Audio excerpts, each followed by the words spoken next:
Hey everybody, I'm ZeldaMaster and welcome back to The Legend of Zelda Breath of the Wild. In this video we're going to continue searching for shrines, and yeah, we'll start off by looking within the Faron region, because there are a couple shrines I have yet to collect, as well as a stable that should be located somewhere within the southern part of Faron. So let's go ahead and get started by making our way there by riding on Epona. And speaking of Epona, or horses in general, there is actually a really interesting thing to do with horses. Now, I did mention several times that I believe within the series that, yeah, if horses do die, you can actually resurrect them in a sense. Now, you may be wondering how. Well, it's actually very simple, and I'll show you guys how in this video. But similar to a fairy fountain, you're going to need rupees for this. So, yeah, I'm pretty excited to actually head there and show off what it is. But let's continue through the forest, and I guess, yeah, we're just going to have to trek through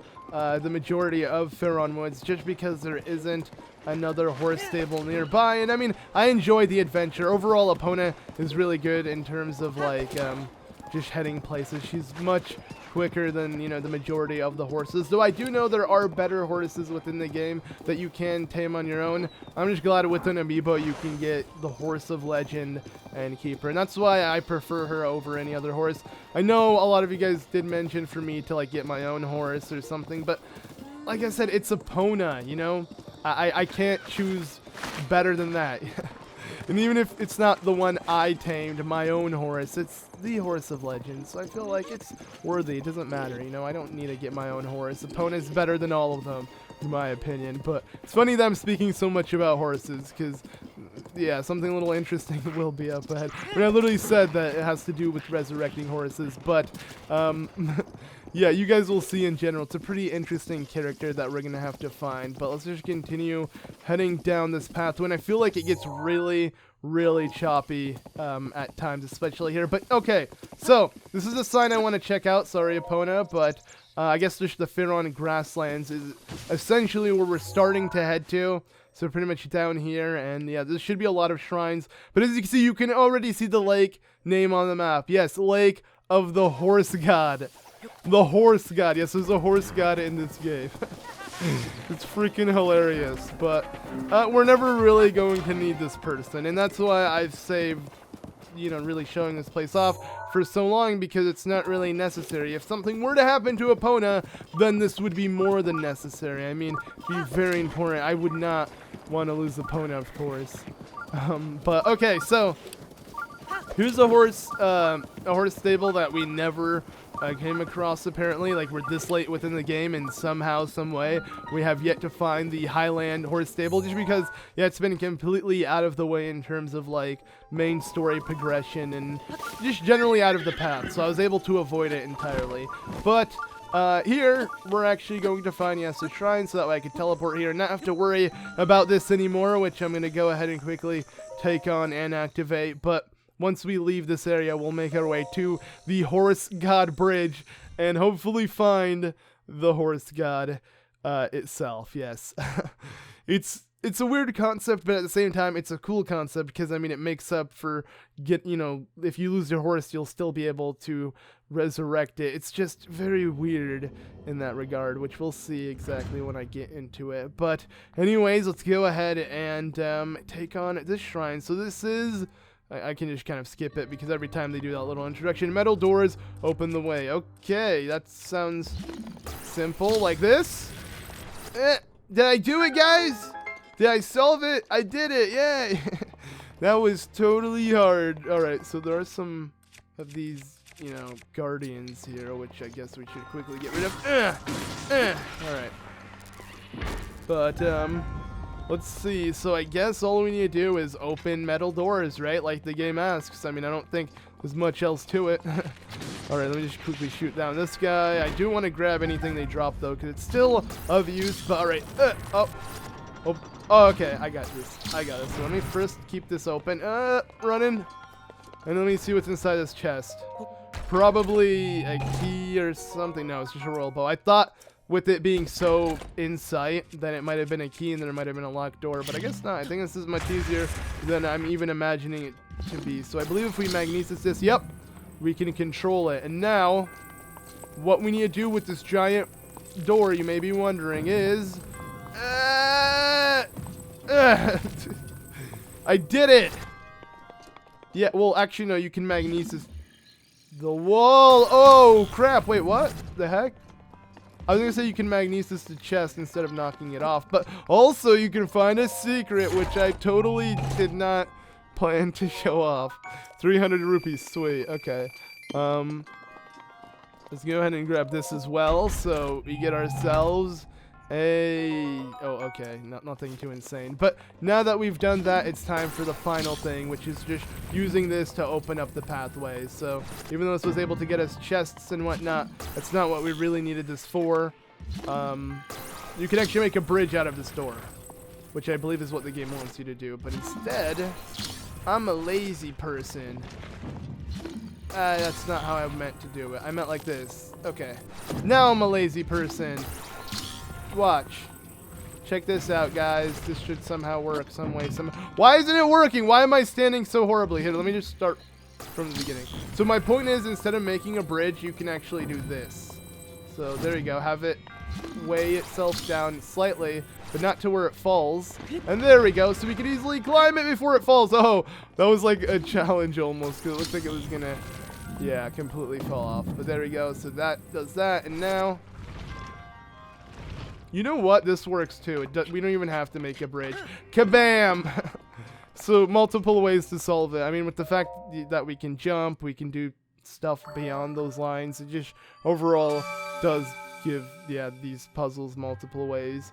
Unlike in other Zelda games where you had auto jumps, you know, in general you weren't as floaty, so I feel like you couldn't do much. Like the magnesis, all of this stuff just makes it where you can do multiple ways. And I'm really excited to see people try to exploit the game in the sense of like solving shrines way easier than it should be, because I'm sure there are multiple ways to do many shrines and like just break the game in a sense. But I'm not really a fan of exploiting games. I'm just talking about specifically the shrines, because I mean, it's not really exploiting. If anything, it's just solving it in a different way, like a different puzzle than the game wants you to. I think it's cool just like how the game does give you other options. It's awesome. But alright, so let's go ahead and hop back on Epona and get going, because yeah, it's time to continue searching for shrines. Now that, well, I mean, that was pretty much a shrine that we got. And since I believe I'm gathering more Spirit Orbs, yeah, I'll just take on 2 more shrines before I misclick B there. But let's take on 2 more shrines before I consider grabbing another heart container. Or I guess 2 now, but alright, so let's go ahead and follow this path and start making our way to the bridge itself, since we have this shrine complete and we can teleport anytime we want near the stable. But that's not the point here. My plan is to continue following this path. And yes, we have Epona with us, which I feel like is just the perfect horse for this scenario. You know, the best horse of all horses, heading to the horse god itself. So yeah, let's continue down the bridge of the horse god. You know, it's just pretty much what links you to where the horse god is, because as you can see, it's all closed off. It seems very sacred for what it is. So yeah, horse god bridge. All right, let's continue heading here, and well, as you can see at the very end, it's going to be an odd looking fairy fountain. Yeah, it literally looks like a fairy fountain.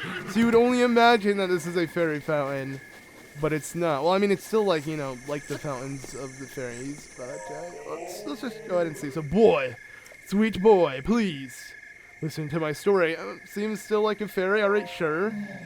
I am Malanya.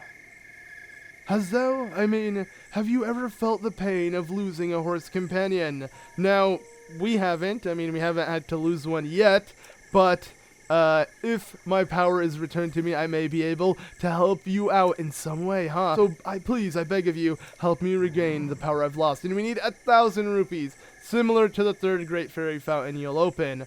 So, alright, so yeah, when my power is restored, similar to how, you know, the Great Fairy offers us to enhance our clothing, this is being able to restore a missing, you know, a fallen companion, your fallen horse, the one that joins you on your journeys throughout the adventures of Hyrule. Yeah, if anything happens to them, you can easily resurrect them with this. But look at her, yeah, her hand also, or its hand or whatever, it looks very weird because it's floating. But alright, here you go. floating hand of weirdness. Whoa! Okay, grabs it, all greedy-like, and thank you. You are too kind. And, alright, yeah, literally revived just like a great fairy. Whatever. I really don't know what this thing is, because as you can see, this is it. Yes! At last, free from the tiny bud after so long. If my arms were corporeal, they would have cramped for sure. Yeah, it's because you got like this Raymond thing going on with floating hands and whatnot. But so are you the one who set me free? Are you not? Yes, we are. Well, my name is Malanya. I am the god who watches over the horses of this world. I suppose you deserve a reward for setting me free. What shall I do? Shall I make you my meal? Whoa, chill out. Haha, I only jest. If a horse you love passes away from some sort of tragic, fatal accident, it is within my power to revive that horse. However, if I detect vile intent behind the death of your horse, you will suffer my wrath. Okay, you need to chill out, man. You're freaking me out, but I see you're good with horses. All seems to be well. The friendship you established with a horse is really extraordinary. Remember that such a friendship is a two-way road. Horses care for you as much as you do for them. Thanks for the info. And yes, it plays like the, similar to the stable theme, the Epona melody in a sense is playing. Yeah, it sounds really nice. And overall, it's a mixture between the Great Fairy Fountain music and that. I don't know. This game has a lot of yeah, I don't know. This is in particular that sounds really weird because it's playing literally two songs on top of each other. But, anyways, yes, that is Malanya, the horse god. And here's the thing, like, normally I would show you guys what, this horse god can truly do, how it can resurrect a horse, and I would show it in killing Epona. But I don't want to do that. I'd feel so bad killing Epona. But at the same time, it's just a game, and if I kill Epona, I'll get her back immediately. But I'm not going to do that, because I already know a lot of you guys are going to be upset. So, just so you know, if Epona does die, if something tragic happens, and I don't purposely do it, I'll come back and, speak to the horse god and resurrect Epona and all of that. But the chances of that happening are less than likely, because I'm going to be careful with Epona and make sure she doesn't die. That's the thing. So that means the only way I can get a horse to die is by killing them, which you can do within the game. As you heard, literally, it said if we manage to do anything wrong with the horse, bad things will happen. But here's the thing. If, you do manage to kill your horse, the horse god will literally ask you if you did it with intent, and you can easily lie and say, no, it's on accident, and then, yeah, then you'll be good. Because that could happen, right? You could be, like, fighting, and you accidentally attack your horse while you're fighting off enemies or something. Look, it is possible, right? So the game won't punish you entirely, because that'd be really unfair if you killed the horse, if the last blow the horse received before it died was on your hands, then, yeah, like Malanya will never, restore or bring back your horse. That would suck a lot if that was the case, because, accidents happen, but, yeah, I just don't see it happening with me. Like, I feel pretty confident. Epona, I shouldn't lose Epona in this playthrough. But if you guys want me, I mean, maybe I could consider killing spots. I feel so bad, like, saying I'm going to kill a horse, but I know it's just a game at this point, So, yeah, if you guys are interested, I'll show it off by doing so. But I guess it won't be in this video because, I mean, I just don't really want to do that. And I have a feeling I will upset a lot of you guys, so... Yeah, because I remember literally there was an episode where I just hit Epona to get her off a ledge, and I got a lot of you guys upset with the fact that I shouldn't attack my horse, this and that, but I mean, in the end, it's a game, so, yeah, it might seem messed up watching, but, with the game being kind of realistic, but, it still is just a bunch of pixels on the screen, so, to me, it's not that big of a deal. Even though and that's coming from me, the one who literally acts like he's Link in real life when playing this game, right? I mean, I immerse myself so much in these games sometimes. that I literally pretend I'm in the game.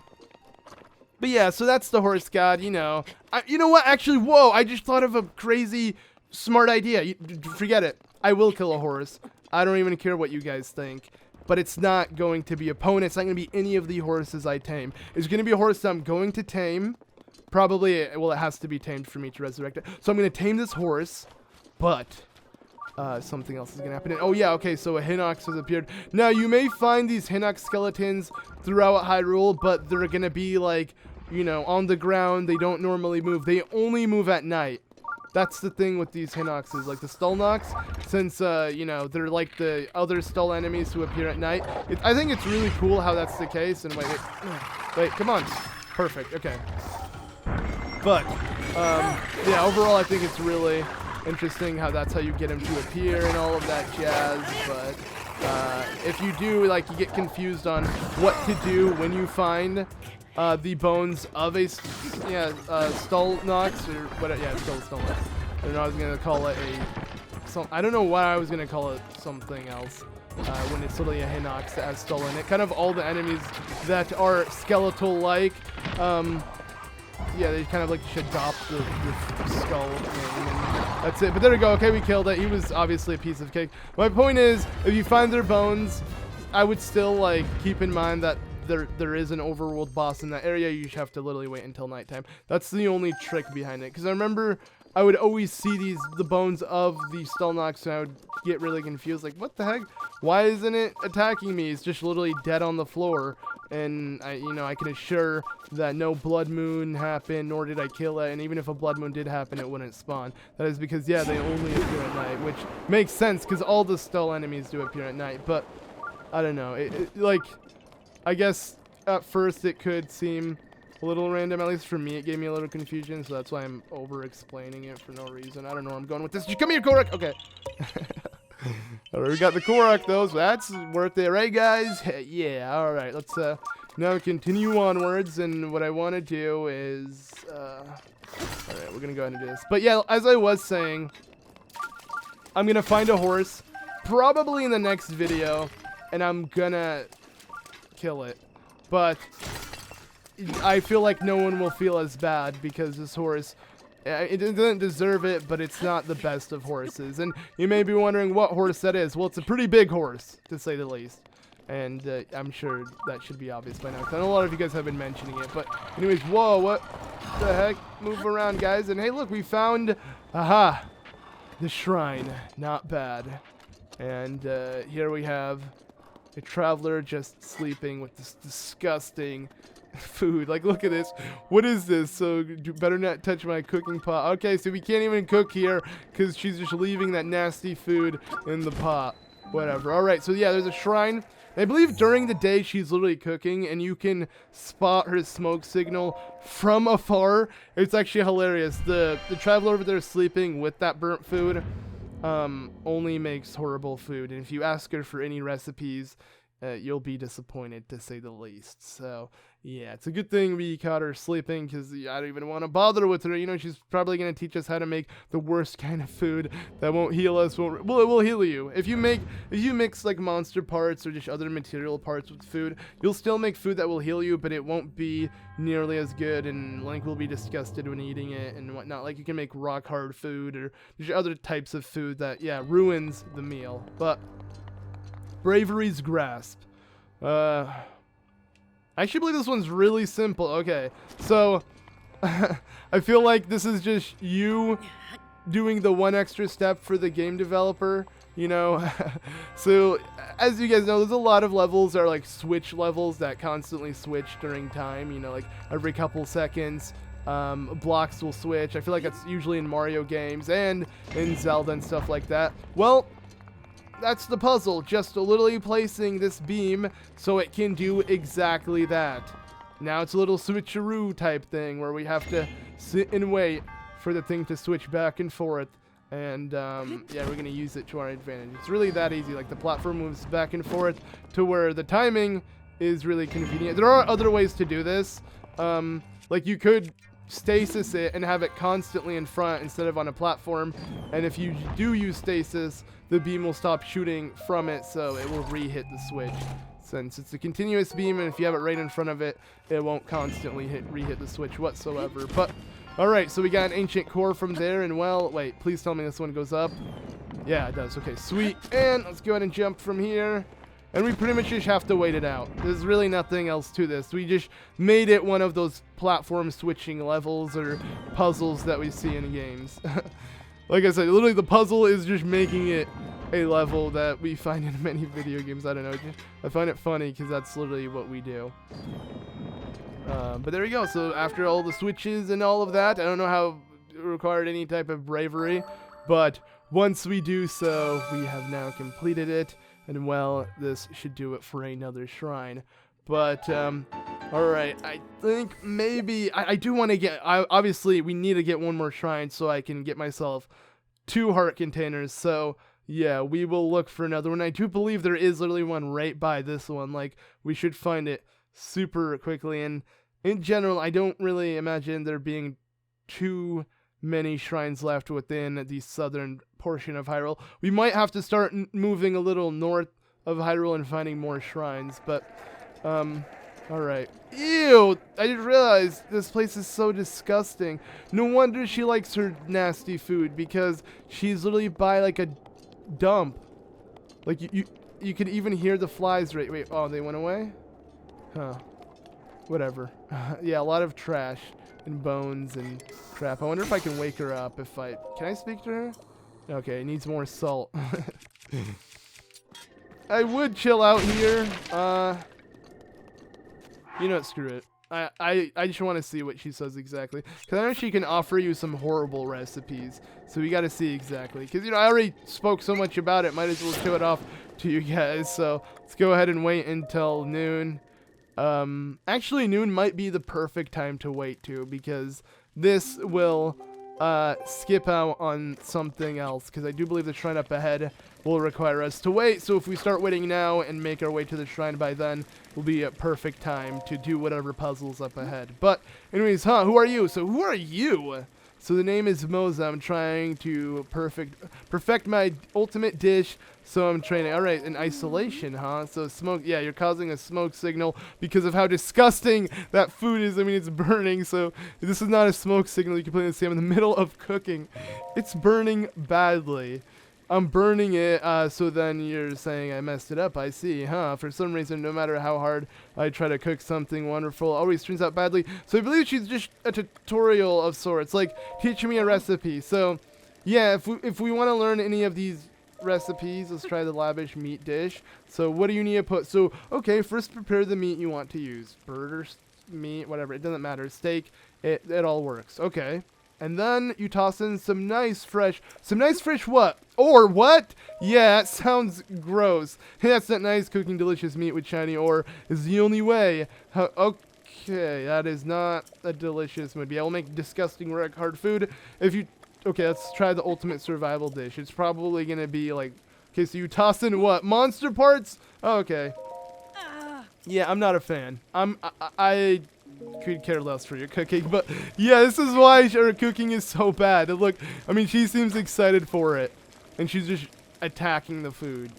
Okay. Anyways, good luck with your cooking. I don't really know if she'll really, you know, get much far with that. Like, you know, I would definitely want to try her cooking though if I could, you know. Not really. I mean, mixing ore or whatever else, like monster parts, yeah, pretty disgusting. But anyways, oh look, a Korok seed. Oh no. A Korok seed. What I mean by that is this looks like it's going to go all over the place and be annoying to hit, but the Korok balloons do revisit the same areas, like they go in a pattern. So if I am patient enough, it will eventually come back here, right? It will. Or not. I'm sure it's going in a pattern. Wait, it is. Aha. No! I missed the one chance I had when it was literally I was waiting for this. Okay. Alright, I'll just chase it down. So, perfect. Wait, no. No! Come on. Okay, it's fine. I'll just wait it out again. So the second time it makes it back here, I will hit it in time. You know what? Do I have... Aha. This will make it even easier because I'll shoot 3 arrows just in case. You know, it'll make the shot a little wider than normal. because the arrows don't really separate that far from each other, but this should do it, right? Perfect, see? And exactly, it was the third arrow, so really good thing I used the Lynel bow there, because, yeah, it shoots 3 at a time. But, alright, that was an annoying Korok seed. Regardless, we gotta make our way up here, atop this mountain here in the Gerudo region, but it's gonna get a little cold up here, which should be no surprise, because, yeah, we're heading really high up. But, there are many ways to climb this. I'm just kind of being lazy since I have the extra stamina. I don't have to worry, but, yeah, usually you could try from here. As you can see, it's not as steep, so climbing would be a lot easier, but we used Rivali's Gale. You know, it's pretty much my favorite within the game. I love using it, so if I can use it, I'll use it. And it's better to put it on cooldown now. Regardless, alright, it's getting pretty cold up here. I believe it's going to get really cold, so let's pop on this and our snow boots, because it will make us walk much faster within the snow. But we also need a flame sword just in case Link does get any more cold. Anyhow, let's go ahead and now continue climbing up. Pretty straightforward. I mean, yeah, there's so much climbing within this game that if there's ever a climbing section, it should be pretty easy, especially with Rivali's Gale. At least for me. Like, yeah, I don't really worry too much about climbing. Plus, if you know how to, you know, use the B button and kind of walk. Like, here, I'll show you guys here. I'll be really bad with, like, conserving my stamina and whatnot. So, alright, let's go ahead and jump. Jump, just spam jump, and now I'm like, oh no, I'm in a bad situation. Let's pretend I am. I just hit B and start kind of running to the side. As long as it's not too steep, Link will, you know, still have some momentum, as you can see. You don't have to run to the side. You can also run up for a bit, and there we go. We have full stamina again. So, yeah, climbing, just overall, pretty easy to get down. But our goal is to make our way to the very top, because what I want to do, and okay, there we go, we have reached it. There is a little cabin here, and we're literally at the exact perfect time. So let me go a little quicker here so I don't ruin this. I'm going to start running. I'm going to use some of my yellow stamina. But yeah, there is this. So, Mountain Peak Log. Let's read the first page, I guess. So this is the log of my finding concerning the shrine that sleeps on the snowy Gerudo Peak. That's where we are. So day 1, I come to the snowy mountain intending to find the ancient shrine that was written about the old text. The shrine slumbers near the pedestal on the snowy Gerudo Peak. Okay, I believe I've arrived to the pedestal, and that's somewhere around here. Okay, so next page. So we're on day 7 now. It's been 7 days since I arrived. The pedestal mentioned in the ancient text. Unfortunately, I'm eating through all my provisions more quickly than I anticipated. On the brighter note, I found an explanation in a source text that may be the key to this riddle. Alright, let's see what the riddle is. When the snowy mountain pedestal glows, cast a glow shadow onto its core. Okay, that's it. That's all we need to get out of this. And well, let's see. This guy came all the way here. Like, he's researching this crap, and yet, yeah, and yet he couldn't solve it. Now, okay, I should not have my sword out here because it will melt the snowball. There we go. But now I'm too cold, so now I don't have a snowball at all. Okay, we got one right there. But yeah, let's go ahead and put on, I guess, the Gerudo shirt here. But my point here is that the whole gist of this little secret, and wait a second, the sun isn't even peaking right now for some reason. Why is that? Huh. Oh, there we go. What? It just, okay, whatever. So yeah, for the sun, the shadow should be perfectly aligned with the core. If you stand with the snowball, that is the cold shadow that it meant to cast on the core. It's a pretty simple riddle. It's hilarious. All these Highlands, you know, they go out of their way, they explore for these shrines, and then they come so far only for Link to solve it within seconds. But there we go. It's really weird how the game glitched. It was giving us this cool, like, you know, cloudy shot of the sky, and then the second the game realized, oh, you know, this is supposed to be glowing, the sun should actually be in the correct direction. It does that really weird. The skies just disappeared. I don't know, the sun just randomly started blaring. Yeah, it was really random how we could see it peeking through the sky all of a sudden when we saw no sun. But that's because at 4 is when that pedestal glows that the text was speaking of, and yeah, that pretty much does it for this shrine. So let's go ahead and enter it and see what lies, and I believe that's actually all we need to do in terms of the shrine itself, because, you know, we solved the riddle, which obviously should prove that we're worth of the reward, right? And yes, okay, if you ever see water on the side, then clearly it's a blessing shrine. So nice, let's go ahead and grab our blessing, and I want to see what it is. Hopefully it's an ice weapon. No, it's not. It's moonlight. That makes sense. We're in the Gerudo province still. This is Gerudo mountaintops or whatever the text said, so it makes sense that, yeah, we made it here. But alright, let's go ahead and pick up this Spirit Orb, and now I can get myself another 2 heart containers added, which is going to be really nice, and I might go ahead and do that right now. And since we did open up an extra Great Fairy Fountain, so we have 3, I guess it's time to also start, you know, upgrading our champion tunic to another level. We can get it up to 3 stars now, and the sooner I upgrade my champion tunic, the better. Thing is, to get it 4 stars, we're going to need a lot of rupees, and I'm just going to say exactly how much. 10,000, not 1,000. 1,000 was for the last Great Fairy, and then it jumps up to 10,000. That's why I don't really want to do it, because it's super time consuming in terms of like getting the rupees, at least in the LP. Like, if I farm off screen, I'll have it within the next episode, but I haven't been trying to farm too much off screen because I've been trying to show off all the gameplay, but I feel like we made it far enough to where there's really nothing I should be afraid of seeing within the game. There is one more thing. So in the general grasslands of Faron, over here to be exact, there is something that lies, and it actually has to do with the horse god that I was speaking to you guys about, and generally the horse we're looking for, that I'm gonna have it, yeah, have the horse god resurrect. But we'll just save that for the next video. Yeah, let's just go ahead and do what I was gonna do, and first and foremost, I guess we should go ahead and teleport to a, it doesn't matter, just, I was going to say an area where we can get ourselves additional spirit orbs, or use our spirit orbs, so where a goddess statue lies. And where one lies is over on Lynel, because that's where the Spring of Wisdom is. But I'm not really heading there for that per se. I'm actually wanting to get one more shard of Naydra's horn, so that way we have the second piece and I can upgrade my champion tunic to 3 stars, because I do believe it's Naydra and not Dinneril yet. I believe Dinneril's the final one. And I mean, out of all of the dragons in terms of farming, Dinneril is the hardest, just because, I mean, imagine trying to find it, like, it's not as easy, because the other 2, at least for me, they were by shrines. I was able to rest, or yeah, by shrines, and I was able to rest by them, and, you know, just teleport, and it's easy to get to.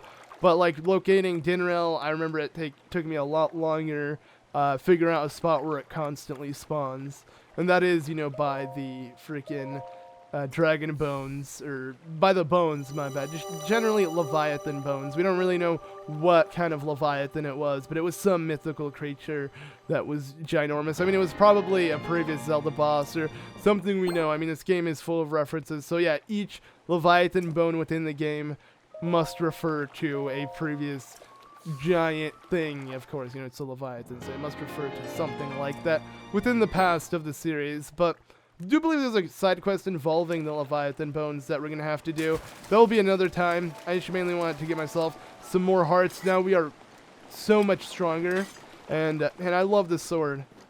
The sword, it's literally just called the sword.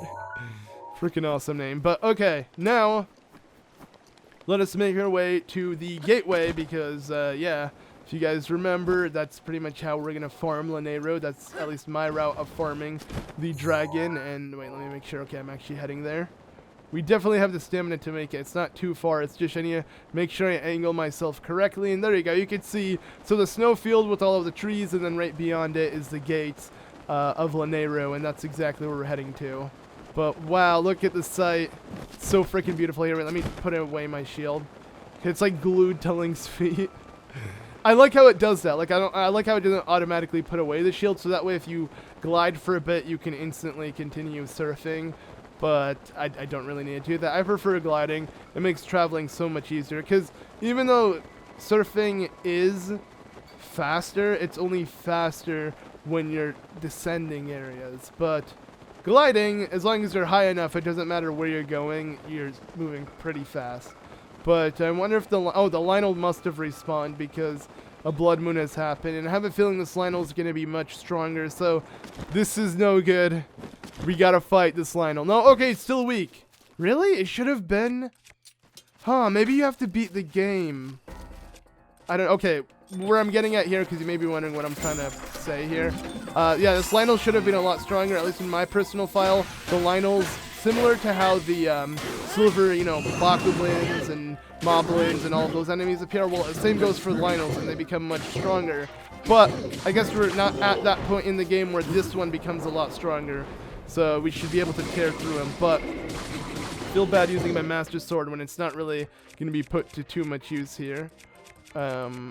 No matter what, okay, Lynels, I'm not gonna lie, like they're not that they're not that tough, and I messed that up really badly. I was hoping to do a Fury strike, but or Fury Flurry, that's what it is, Flurry strike. But in general, let's break it while we do that.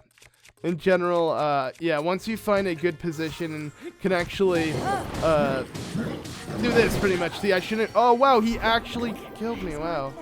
Playing so bad. I feel like in general I found a way with Lynels to easily kill them, but I'm being really reckless here and not paying too much attention. So we won't let him kill us. We'll just go ahead and quickly finish this up.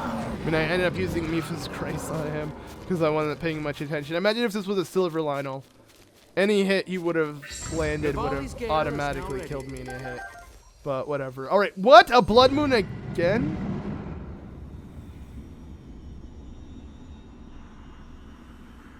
The blood moon rises once again.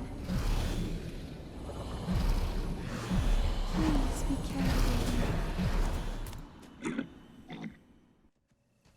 Okay, that was a lot sooner than I thought, and what? So not only did I didn't get to pick up my items, but he respawns. What is this bull crap? What?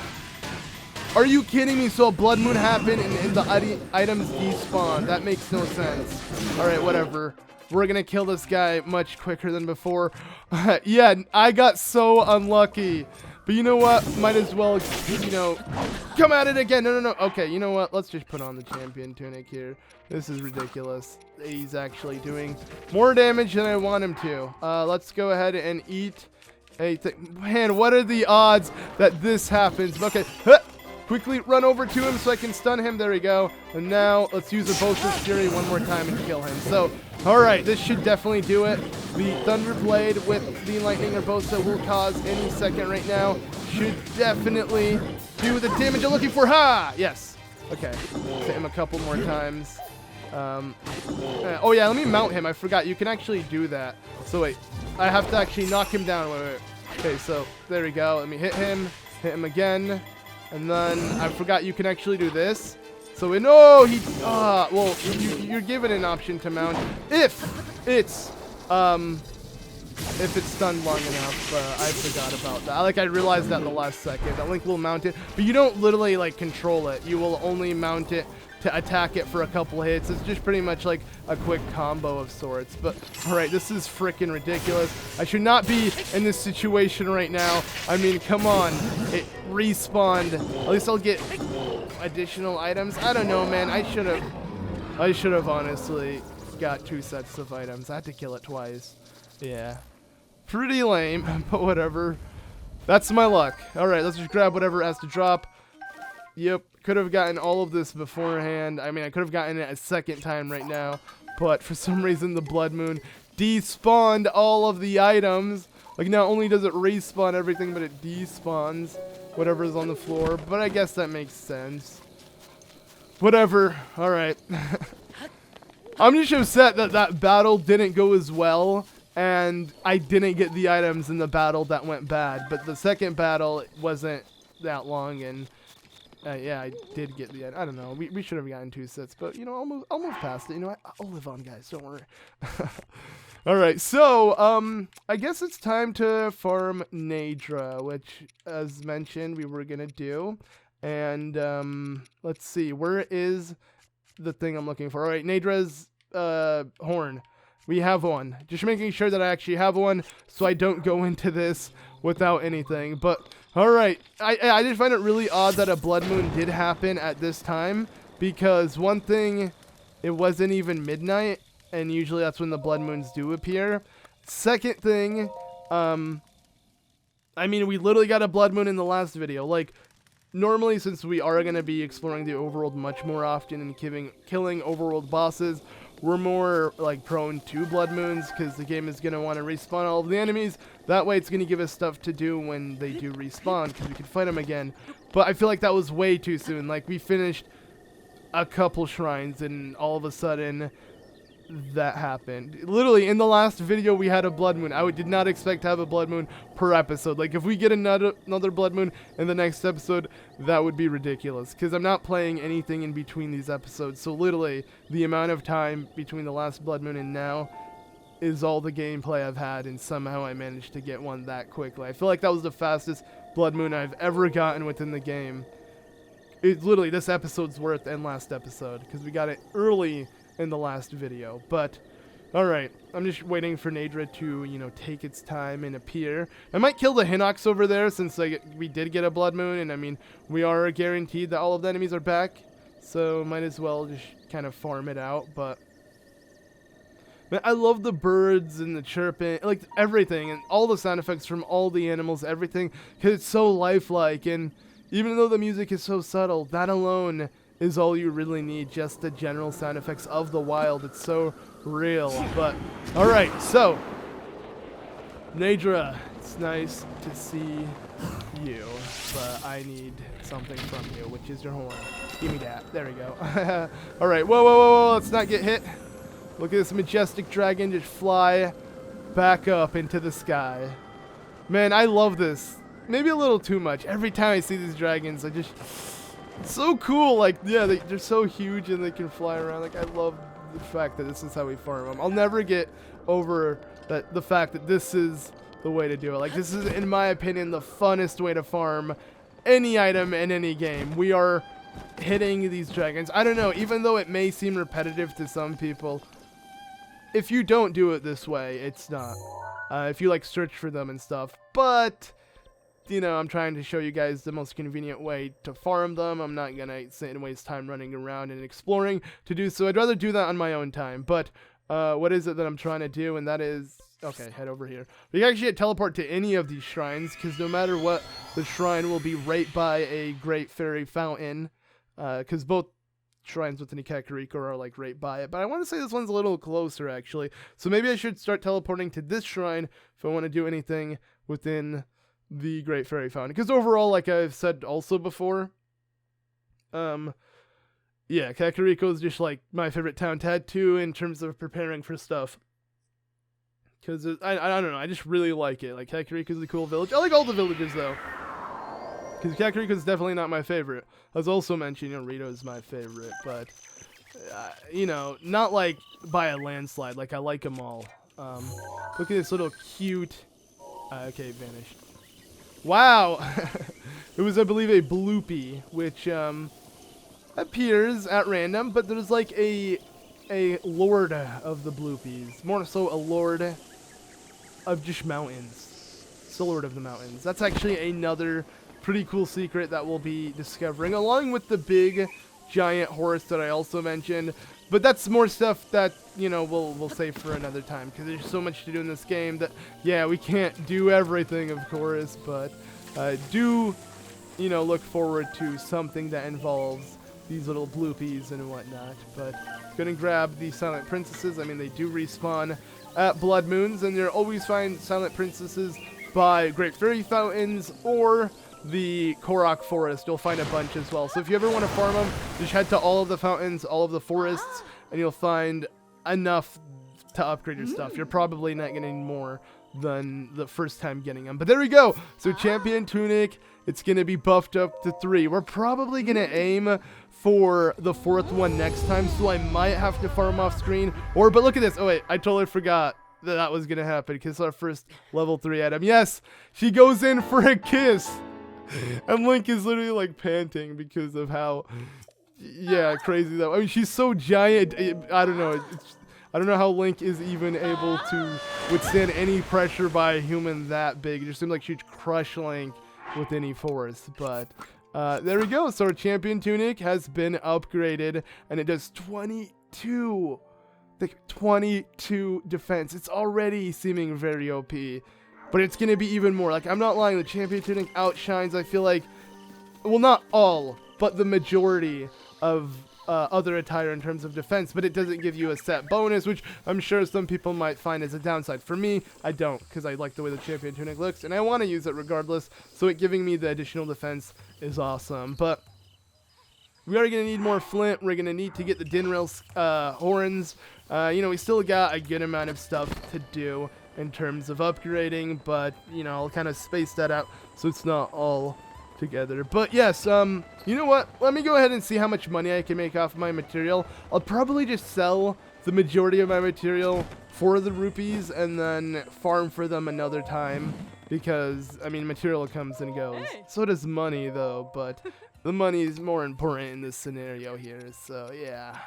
Let's see here. So what I want to sell, of course, is my minerals, and I mean, how much do I really have? We have all of this stuff. We have 3 diamond. You know what? Honestly, if you truly go out of your way to fight iron taluses and even the silver enemies, you'll probably find diamonds. Like silver Lynels can drop diamonds. We haven't really fought a silver Lynel yet, but I'll fight one. I'm just gonna go ahead and, you know what? This is not that bad. Yeah. You may say, wow, you're going through all of your items that you were trying to preserve. Well, if I really took it seriously and decided to farm for these minerals, we will find them. So it's not that big of an issue that I'm going to dispose of all of them right now. But yeah, okay, you know what? We'll keep the luminous stones, I guess. You know, we'll sell a couple, because I do want to upgrade my radiant set, which also takes luminous stones. So I don't want to get rid of all of them, but the last thing I'm going to get rid of is the opal. I'm going to keep the ember because I want to upgrade my earrings. So, alright, that does that. Do we have more meat on us or no? I guess we can sell some shrooms. Oh no, I can actually make another. You know, let's make a little more food. My goal is to, yeah, somehow be around at 10k. If we don't hit 10k by the end of this video, I'll hopefully get it in the next video. But just trying to generally farm as most as I can on screen to show you guys how I can get rupees easily. And this is a really easy way to do it as well. Use a bunch of different mushrooms and just saute them, and you'll get yourself a nice dish that will sell for a good amount of rupees. I feel bad using just general stuff that I'm gonna sell. Like, normally I feel like meat is the best thing to get rid of if you want to just cook a bunch of food, because yeah, you can find meat so easily. But I mean, mushrooms are also really easy to find, so it's whatever. Just some mushrooms can be used to actually upgrade certain materials, so it's not the best to go through all of your material. Same goes for bugs, critters, monster parts. That's why I'm mainly saving the majority of my monster parts. But you know what? We'll use the fish. Like, the fish is only used for Zora armor. I believe it takes, like, the Hylian bass or something. So, yeah, I'm sure fish is, like, a definitely delicious type of meat that will sell for great money. An opponent can't hear my call, but that's fine. Let's go ahead and make a little bit more. And you know, oh, I got crab too. I just realized crab definitely something I'm not going to need for material. So might as well get rid of all of my crab. You know, let's just go and cook all of these at once. Iron, shell crab. It'll make a nice tough, tough seafood, because it gives us defense. Obviously, that's the whole point of the iron shell of the crab. But let's make another seafood thing. This might sell for a good amount because it has a hearty bass in it, which let's see how excited Link gets. Okay, he's not that excited, but it looks pretty good regardless. You know what? Let's grab some peppers, and let's grab no meat. I actually want to mix all of this meat together. And you know what? Let's throw in a pepper. Let's see what this makes. Maybe we'll make a peppered steak or something. Let's see Link's expression. He jumped, and look at his face. So I believe since this is a new dish we never made, and it has a buff to it and stuff, yeah, this is what happens if Link is truly excited for a meal. His face is freaking hilarious. Like, look at that. He's just staring at the meal like, you're mine. Can't wait to put you in my belly. I don't know why. I just find it so funny. Like, yeah, you don't really see Link, do too many different expressions. So usually when I see him do something over the top expressive like that, I can't help but just find it hilarious. But, yeah, because, Link is a really calm character for what he is. He shows little to no emotion. So when you do see emotion, just to me, I don't know, to me I just find it, pretty funny. But alright, so let's sell all of this food that we've made. And as you can see, hundreds of rupees, except the mushrooms. That's why, I didn't really want to make too many mushroom meals, just because they don't sell for too much. But the fish, Highlands like meat. It's obvious, it makes sense, it's definitely the most expensive thing to sell. So, yeah, that's why they pay a good buck for a nice plate of, some sort of meat that you make. But let's see, a hasty elixir, that actually sells pretty well.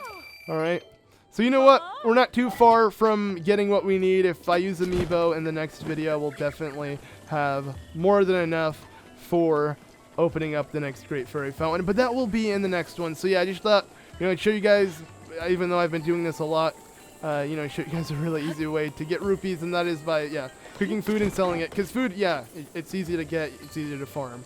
But anyways, we're not really going to focus on that immediately in the next video. I'm probably going to make my way back here, and we are going to continue through the grasslands of Faron and see what else we can find, because like mentioned, there's a giant horse that I want to meet, and it will definitely prove to be of use when we visit the horse god and show its true powers, because I don't want to kill off Epona to show its powers. We shouldn't do that, but we're going to have a horse fall to see what happens. And I want to show off all the content within the game. I want to show you guys what happens. So even though it feels like an evil deed, we're going to do it. So let me know what you guys generally think of that, but I'm still going to do it in the next video, just, not with my currently tamed horses.